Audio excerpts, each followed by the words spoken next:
మన రాష్ట్ర ముఖ్యమంత్రి వర్యులు మన ప్రజలకు ఆరోగ్యాన్ని అందించే విషయంలో నాణ్యమైన మంచి వైద్యాన్ని అందించేటువంటి విషయంలో ఒక విప్లవాత్మకమైనటువంటి సంస్కరణలకు ఆయన శ్రీకారం చుట్టడం జరిగింది. మన రాష్ట్ర ముఖ్యమంత్రి వర్యులు శ్రీ నారా చంద్రబాబు నాయుడు గారు వైద్య రంగంలో ఈనాడు రాష్ట్రంలో ఉండేటువంటి ప్రజలందరూ కూడా మెరుగైన నాణ్యమైనటువంటి వైద్య సేవలు అందించే దిశగా ఆలోచన చేసి దాని అమలుకు మొన్న కేబినెట్ మీటింగ్లో శ్రీకారం చుట్టడం జరిగింది. పేద ధనిక తారతమ్యం లేకుండా రాష్ట్ర ప్రజలందరికీ సుమారు 5 కోట్ల మంది రాష్ట్ర ప్రజలందరూ కూడా మంచి వైద్యం సకాలంలో అందే విధంగా ఆయన ఈ యొక్క సంస్కరణకు శ్రీకారం చుట్టింది. ఆయనకు ఉండేటువంటి విజన్ ఇప్పుడు నడుస్తున్నటువంటి వైద్య సేవలు అయితే ఉన్నాయో వాటిని మరింత మెరుగుపరిచి రాష్ట్ర ప్రజలకు ఇచ్చే దిశగా వారి యొక్క ఆలోచనలు ముందు చూపు ఈరోజు గొప్పగా ఆయన ఈ నిర్ణయం తీసుకోవడం జరిగింది. రాబోయేటటువంటి దశాబ్ద కాలంలో దేశంలోనూ రాష్ట్రంలోనూ జబ్బుల పరంగా జరగబోయేటటువంటి అనేకమైనటువంటి విషయాలను ఆయన క్రోడీకరించి ప్రభుత్వం మదించి ఈరోజు ఈ నిర్ణయం తీసుకోవడం జరిగింది. రాబోయే 10 సంవత్సరాల కాలంలో ఆంధ్ర రాష్ట్రంలోనూ దేశంలోనూ అనేకమైనటువంటి అంటువ్యాధులు జబ్బులు గణనీయంగా పెరిగేటటువంటి పరిస్థితులు నెలకొని ఉన్నాయి. ఉదాహరణకు లైఫ్ స్టైల్ బేస్ చేసుకుని ఉండేటువంటి ఉపకాయం కావచ్చు, జీవనశైలికి సంబంధించినటువంటి వ్యవహారాలు ఇవి. అలాగే ఈ డయాబెటీస్, హైపర్ టెన్షన్ లాంటి జబ్బులు కావచ్చు, క్యాన్సర్ లాంటి జబ్బులు కావచ్చు, రాబోయేటువంటి దశాబ్ద కాలంలో మరింత విజృంభించేటటువంటి పరిస్థితులు దేశంలోనూ రాష్ట్రంలోనూ నెలకొని ఉన్నటువంటి పరిస్థితుల దృష్ట్యా వీటిని రాబోయే రోజుల్లో సమర్థవంతంగా ఎదుర్కోవాలంటే ఒక మంచి పాలసీ, ఒక గొప్ప పాలసీ, ఆరోగ్య పాలసీ రాష్ట్రానికి అవసరం అనేటువంటి దిశగా వారు ఆలోచన చేసి అటు కేంద్ర ప్రభుత్వంతోనూ ఇటు రాష్ట్ర ప్రభుత్వంతోనూ కలిసి ఒక హైబ్రిడ్ మోడ్లో ఒక యూనివర్సల్ హెల్త్ పాలసీని ఈరోజు రాష్ట్ర ప్రజలకు అందించే దిశగా వారు చేపట్టినటువంటి చర్యలు సర్వత్రా హర్షణీయమవుతూ ఈరోజు అందరి యొక్క మన్ననలు పొందుతున్నారు. అంతేకాకుండా రాబోయే రోజుల్లో యాంటీబయాటిక్స్కు అదేవిధంగా మందులకు కూడా లొంగనటువంటి క్లిష్టమైనటువంటి బ్యాక్టీరియాలు విజృంభించేటువంటి పరిస్థితి కూడా ఉంది. ఈ జబ్బులన్నీ కూడా తీవ్ర రూపం దాల్చినట్లయితే ప్రజలకు జేబులకు చిల్లులు పడేటువంటి పరిస్థితి ఉంది. ఇప్పటికే వైద్యం కోసం, ఆరోగ్యం కోసం జేబులో నుంచి డబ్బులు ఖర్చు పెట్టుకుంటూ, కుటుంబం కోసం దాచినటువంటి డబ్బులు ఖర్చు పెట్టుకుంటూ అనేక కుటుంబాలు ఈరోజు పేదరికం బారిన పడుతున్నటువంటి పరిస్థితిని మనం అందరం చూస్తున్నాం. వీటన్నిటికీ కూడా ప్రత్యామ్నాయమైనటువంటి మార్గం ఏమిటి అని మనం కనుక ఆలోచించినట్లయితే ఒక మంచి పాలసీ, హెల్త్ పాలసీ, బీమా పాలసీ, హెల్త్ ఇన్సూరెన్స్ పాలసీని అవసరం ఎంతైనా ఉందనేటువంటిది మన అభివృద్ధి చెందినటువంటి దేశాల్లోనూ అభివృద్ధి చెందుతున్న దేశాల్లోనూ అమల్లో ఉన్నటువంటి మంచి పాలసీని ఈరోజు అధ్యయనం చేసి ముఖ్యమంత్రి వర్యులు మనకు ఇవ్వడం జరుగుతూ ఉంది. వీటితో పాటుగా భవిష్యత్తులో సాంకేతికత పెరుగుతూ ఉంది, ఆర్టిఫిషియల్ ఇంటెలిజెన్స్ పెరగబోతూ ఉంది, టెలిమెడిసిన్తో పాటుగా రోబోటిక్ విధానాలు, జన్యు నిర్ధారణ పరీక్షలు, ఎలక్ట్రానిక్ టెక్నాలజీ కూడా చోటు చేసుకునేటువంటి పరిస్థితులు నెలకొని ఉన్నాయి. రీసెర్చ్, వైద్య రంగంలో మరింత రీసెర్చ్ అవసరమవుతూ ఉంది, మౌలిక వసతుల కల్పన అవసరమవుతూ ఉంది, కొత్త పరికరాలని తీసుకురావాల్సినటువంటి అవసరం ఉంది. అదేవిధంగా స్కిల్ డెవలప్మెంట్ కూడా ఈరోజు రాష్ట్రానికి అవసరంగా ఉంది. పెద్ద ఎత్తున వైద్య రంగంలో పెట్టుబడులకు ఆహ్వానాలు కూడా రావాల్సి ఉంది. పలు అంశాల్లో కార్పొరేట్ శక్తులతోనూ వారి యొక్క సిఎస్ఆర్ నిధుల వినియోగం కూడా రాష్ట్రానికి అవసరం ఉంది. మితిమీరుతున్నటువంటి ఈ వైద్య ఖర్చులను మనం టైంలో కలుసుకోవాలంటే ఈరోజు మన ముఖ్యమంత్రి గారు ప్రవేశపెట్టినటువంటి ఈ యొక్క ఆరోగ్య విధానం యూనివర్సల్ హెల్త్ పాలసీ ఏదైతే ఉందో చాలా ప్రజలకు ఉపయోగకరంగా ఉంటుందనేసి ఈ సందర్భంగా తెలియజేస్తున్నాను. ఆంధ్రప్రదేశ్ కూటమి ప్రభుత్వ లక్ష్యం యూనివర్సల్ హెల్త్ పాలసీ. దీనికి గాను ఈ పాలసీలో 1,64,63,00,000 కుటుంబాలకు 2,493 ఆసుపత్రుల్లో 31 సూపర్ స్పెషాలిటీ విభాగాల్లో నిర్వహించేటటువంటి 3,257 రకాల చికిత్సలు పూర్తిగా ఉచితం కాబోతున్నాయి. ఆర్థిక స్థితిగతులతో సంబంధం లేకుండా ప్రతి కుటుంబానికి ఏడాదికి 25 లక్షల వరకు ఉచిత వైద్యం అందించడం ఈ యొక్క పాలసీ లక్ష్యం. హైబ్రిడ్ మోడ్లో బీమా సంస్థల ద్వారా నగదు రహిత వైద్య సేవలు రాష్ట్ర ప్రజలకు అందించడం కూటమి ప్రభుత్వం సిద్ధమవుతోంది. ప్రజల ఆరోగ్యం విషయంలో చంద్రబాబు గారు ఎప్పుడు రాజీ పడేటువంటి పరిస్థితి లేదు. వారి ఈ యొక్క చారిత్రాత్మకమైనటువంటి నిర్ణయంతో రాష్ట్రంలో కొత్త వెలుగులను మనం చూడబోతూ ఉన్నాం. రాష్ట్ర ప్రజల ఆరోగ్యాన్ని ఆకాంక్షించి ఈ యొక్క బీమా పాలసీకి సంబంధించి సుమారు 641 కోట్ల రూపాయలు ఆర్థికంగా ప్రభుత్వం పైన భారం పడబోతున్నప్పటికీ వాటి యొక్క ప్రయోజనాల దృష్ట్యా ఆయన ముందు చూపుతో ముందుకు వెళ్ళడం చాలా సంతోషించాల్సిన విషయం.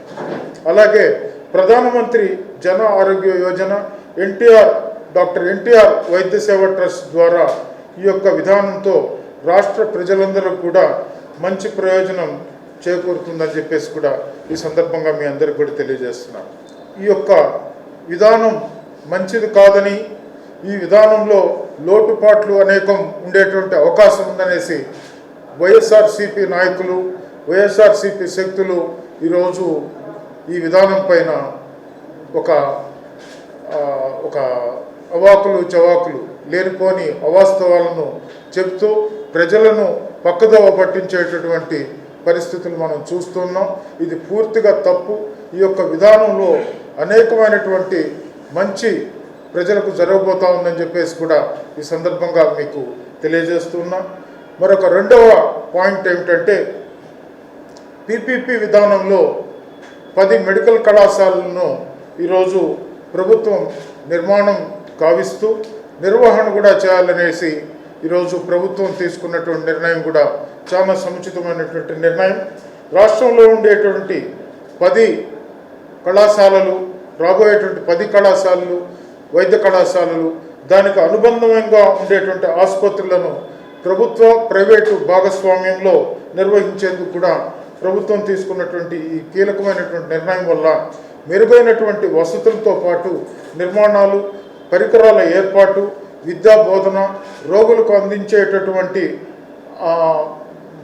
వసతులు, వనరులు భవిష్యత్తు అవసరాలకు అనుగుణంగా తీర్చిదిద్దబోతున్నాయని చెప్పి కూడా ఈ సందర్భంగా నేను తెలియజేస్తున్నాను. అదేవిధంగా ఈ కళాశాల ఏర్పాటు చేయబడుతున్నటువంటి ప్రాంతాలు, అక్కడ నెలకొని ఉన్నటువంటి భౌగోళిక పరిస్థితులు, అక్కడ ఈ యొక్క కళాశాలల యొక్క ప్రాధాన్యత, ఇప్పటి వరకు జరిగినటువంటి పురోగతి, పెట్టినటువంటి ఖర్చు మొదలైనటువంటి అంశాలన్నిటినీ కూడా పరిగణనలోకి తీసుకొని అక్కడ ఓపీ సేవలు, ఐపీ సేవలు, రోగ నిర్ధారణ యంత్రాలు, పరికరాలను జాతీయ వైద్య కమిషన్ నిర్దేశించినటువంటి మార్గదర్శకాలకు అనుగుణంగా ఈరోజు అక్కడ ఖర్చు పెట్టడం జరగబోతూ ఉంది. ఎంబీబీఎస్తో పాటుగా ఇతర కోర్సుల్లో ప్రవేశం ద్వారా వచ్చేటటువంటి ఆదాయం అయితే ఉందో వాటి ద్వారా అక్కడ వైద్యుల యొక్క నియామకం, వారి జీతభత్యాలు, అవసరాలు, సిబ్బంది వేతనాలు, ఆసుపత్రి మెయింటెనెన్స్ వంటివి నిర్వహిస్తూ చక్కటి విద్యాబోధన అందిస్తూ రాబోయే తరాలకు ఎన్ఎంసి నిబంధనల మేరకు అక్కడ వైద్య కళాశాలను స్థాపించి నిర్వహించే దిశగా అక్కడ జరుగుతున్నటువంటి రాబోయే ఏర్పాట్లను మనందరం కూడా స్వాగతించాల్సినటువంటి పరిస్థితి. మనం గతంలో చూసినట్టయితే వైసీపీ ప్రభుత్వం 17 కొత్త వైద్య కళాశాలలకు ఏర్పాట్లకు గాను 8,000 480 కోట్లు అవసరమవుతాయని అక్కడ అంచనా వేయడం జరిగింది. అందులో ఇప్పటికీ 4,980 కోట్ల 4,948 కోట్లను నాబార్డు, సిఎస్ఎస్, కేంద్ర ప్రభుత్వ ప్రత్యేక నిధుల కింద పొందుతామని తెలిపింది. అయితే ఓవరాల్గా మనం అక్కడ కనుక పరిస్థితులను కనుక చూసినట్టయితే కేవలం 25% మాత్రమే అక్కడ పన్నులు అవ్వడం జరిగింది. కేవలం 1,451 కోట్ల రూపాయలు మాత్రమే అక్కడ చెల్లింపులు జరిగినాయి. సో ఇటువంటి పరిస్థితుల్లో ఈ యొక్క నిర్ణయం పీపీపీ మోడ్లో ఈ కళాశాలల నిర్వహణను పీపీపీ మోడ్లో తీసుకొని రాబోయే 27-28వ సంవత్సరానికి అడ్మిషన్లు వచ్చే దిశగా ప్రభుత్వం చేపట్టబోతున్నటువంటి చర్యలు ఏవైతే ఉన్నాయో వాటిని అన్నింటినీ కూడా మనం హర్షించాల్సిన పరిస్థితి. అంతేకాకుండా ఈ కళాశాలల నిర్వహణకు ప్రతి ఏటా సుమారు 75 కోట్ల రూపాయలు కూడా నిర్వహణ భారం పడబోతా ఉంది. వైసీపీ ప్రభుత్వానికి రాష్ట్ర ప్రజల పట్ల, ప్రజారోగ్యం పట్ల ఏమాత్రం చిత్తశుద్ధి లేదు అని చెప్పడానికి వారు చేసినటువంటి పరిపాలనలో కొన్ని ఉదాహరణలు మీకు చెప్పబోతున్నాను. కరోనా కట్టడి విషయంలో జగన్మోహన్ రెడ్డి గారు చాలా ఉదాసీనంగా వ్యవహరించారు, చేతులు ఎత్తేశారు. కేవలం బ్లీచింగ్ పౌడర్, పారాసెటమాల్ అనేటటువంటి ఒక నినాదం ఇస్తూ ప్రజలను భయభ్రాంతులకు గురవుతుంటే కూడా వారి ఆరోగ్యానికి భరోసా ఇచ్చే దిశగా ఆయన తీసుకున్నటువంటి చర్యలు నామమాత్రమే. పక్కన రాష్ట్రాలు అయినటువంటి కేరళ, కర్ణాటక, తమిళనాడు, అలాగే తెలంగాణ రాష్ట్రాల్లో వారు ఆ రాష్ట్ర ప్రభుత్వాలు ఎప్పటికప్పుడు మంచి నిర్ణయాలు తీసుకుంటూ కరోనాను కట్టడి చేయడంలో వారు ఎంతో విజయాన్ని సాధించినారు. మనం మాత్రం చేతులు కట్టుకొని చూస్తూ ఉండిపోయినాం. అంతేకాకుండా కరోనా సమయంలో మాస్కుల గురించి ప్రశ్నించినటువంటి దళిత డాక్టర్ అయినటువంటి డాక్టర్ సుధాకర్ మరణానికి కూడా వారు కారకులైనటువంటి పరిస్థితి.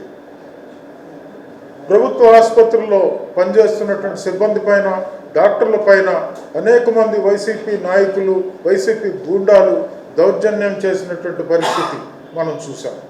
ఎన్టీఆర్ హెల్త్ యూనివర్సిటీలో ఉన్నటువంటి 400 కోట్ల రూపాయల నిధులను పక్కదారికి మళ్లించేటటువంటి ప్రయత్నాలు కూడా వాళ్ళు చేసిన పరిస్థితిని మీ అందరికీ నేను తెలియజేస్తున్నాను.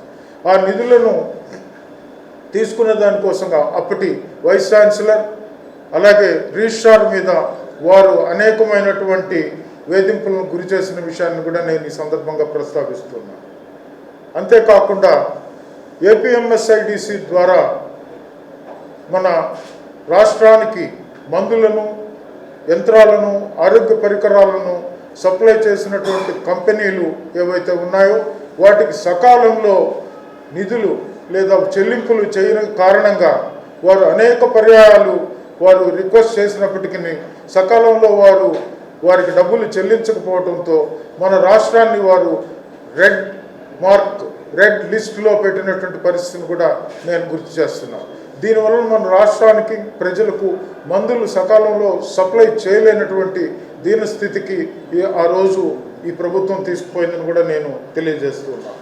అంతేకాకుండా ఆరోగ్యశ్రీ ట్రస్ట్కు ఆనాటి ఆరోగ్యశ్రీ ట్రస్ట్ ఏదైతే ఉందో వారు సుమారు 4,000 కోట్లను వారు బకాయిలు పెట్టిన విషయాన్ని కూడా ఈ సందర్భంగా గుర్తు చేస్తున్నారు.